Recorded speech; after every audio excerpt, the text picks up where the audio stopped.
श्री कृष्ण कहते हैं, सच्ची कथा, माँ एक सफर।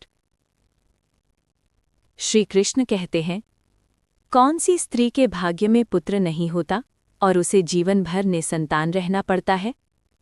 और वो कौन सा एक कार्य है जिसे यदि कोई पतिव्रता स्त्री अपने जीवन में कर ले तो उसे कभी पुत्र की प्राप्ति नहीं होती? चलिए जानते हैं आज माँ एक सफर चैनल पर एक सच्ची और भावुक कथा के माध्यम से। मित्रों, ये कथा अंत तक अवश्य सुनिए, क्योंकि भगवान श्री कृष्ण कहते हैं, जो इसे श्रद्धा से सुनता है उसके जीवन के कष्ट अवश्य कम होते हैं। एक समय की बात है, माता लक्ष्मी पृथ्वीलोक पर भ्रमण कर रही थीं। भ्रमण के दौरान उन्होंने देखा कि घर घर स्त्रियां परेशान हैं। किसी को संतान नहीं हो रही, किसी को पुत्र नहीं मिल रहा और किसी के घर में होते हुए भी सुख नहीं है। ये दृश्य देखकर माता लक्ष्मी का हृदय द्रवित हो उठा। वे वैकुंठ पहुंची और भगवान विष्णु से बोली, हे प्रभु, आज पृथ्वीलोक पर मैंने देखा कि स्त्रियां बहुत दुखी हैं।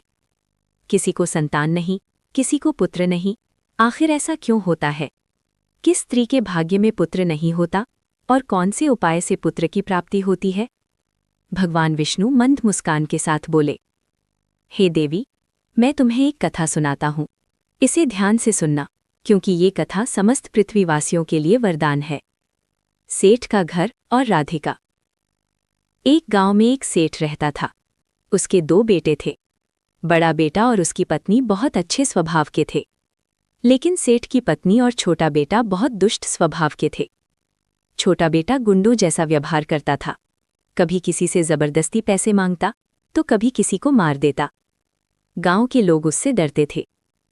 छोटे बेटे का विवाह राधिका नाम की कन्या से हुआ। राधिका बहुत ही सरल, संस्कारी और पतिव्रता थी। वो घर का सारा काम अकेले करती थी। झाड़ू, पोछा, खाना, कपड़े, सेवा, सब कुछ। फिर भी सास और जेठानी उसे नौकरानी समझती थीं। हर समय डांट, अपमान और ताने। साधु का आशीर्वाद और अपमान। एक दिन राधिका झाड़ू लगा रही थी। तभी दरवाजे पर एक साधु आए और बोले, बेटी, मुझे बहुत भूख लगी है। कुछ भोजन मिल जाए तो पुण्य होगा। राधिका डर गई। उसे अपनी सास का क्रूर स्वभाव याद आ गया। फिर भी दया से उसका मन पिघल गया। उसने साधु को अपने हिस्से का भोजन दे दिया। तभी सास मंदिर से लौट आई। साधु को भोजन करते देख आग बबूला हो गई।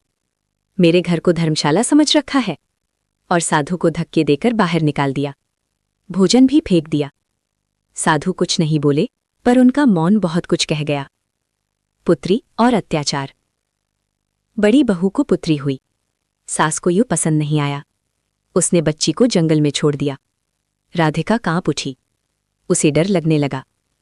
कुछ समय बाद राधिका को भी पुत्री हुई। उसे भी वही अंजाम मिलने वाला था। राधिका चुपचाप बच्ची को अनाथालय में छोड़ आई। तीसरी बार फिर गर्भ ठहरा। वैद्य ने बताया, इस बार भी पुत्री होगी। सास ने क्रोध में आकर राधिका को घर से निकाल दिया। सुषमा और माधवी की कथा। राधिका मायके पहुंची। उसकी सहेली सुषमा उससे मिलने आई। सुषमा ने माधवी की कथा सुनाई। एक स्त्री जिसने पराये पुरुषों से संबंध बनाए, अपने पहले पति को आत्महत्या के लिए मजबूर किया। माधवी को संतान तो हुई, लेकिन अपने कर्मों के कारण उसने अपने बच्चों को मरते भी देखा। देव ऋषि का उपदेश। राधिका देव ऋषि के पास पहुंची। ऋषि बोले, पुत्री, संतान कर्मों से मिलती है, केवल शरीर से नहीं। उन्होंने राजा दशरथ की कथा सुनाई, कैसे श्रवण कुमार के माता पिता के श्राप से उन्हें पुत्र वियोग सहना पड़ा। ऋषि बोले, जो दूसरों को दुख देता है उसके जीवन से सुख चला जाता है। कर्म सुधरे, भाग्य बदला। राधिका वापस लौटी। उसका पति रोगमुक्त हुआ। उसने गलत का साथ छोड़ दिया। कुछ समय बाद राधिका को पुत्र प्राप्त हुआ। घर में शांति आई, धर्म लौटा और कर्म का फल पूर्ण हुआ। भगवान विष्णु का निष्कर्ष। माँ एक सफर। भगवान विष्णु माता लक्ष्मी से बोले, जिस स्त्री या पुरुष के कर्म अच्छे नहीं होते उसके भाग्य में पुत्र नहीं होता। जो स्त्री पराये पुरुषों से संबंध बनाती है वो अपना सौभाग्य स्वयं नष्ट करती है। जो नारी धर्म, मर्यादा और श्रद्धा छोड़ देती है उसके जीवन में सुख नहीं रहता। और जो स्त्री धैर्य, सेवा और सच्चे मन से धर्म निभाती है, भगवान स्वयं उसका भाग्य बदल देते हैं। ये कथा आप सुन रहे थे माँ एक सफ़र चैनल पर। अगर कथा पसंद आई हो तो लाइक करें, कमेंट में जय माँ लक्ष्मी नारायण लिखें और इसे ज़रूर शेयर करें। जय श्री राधे कृष्णा।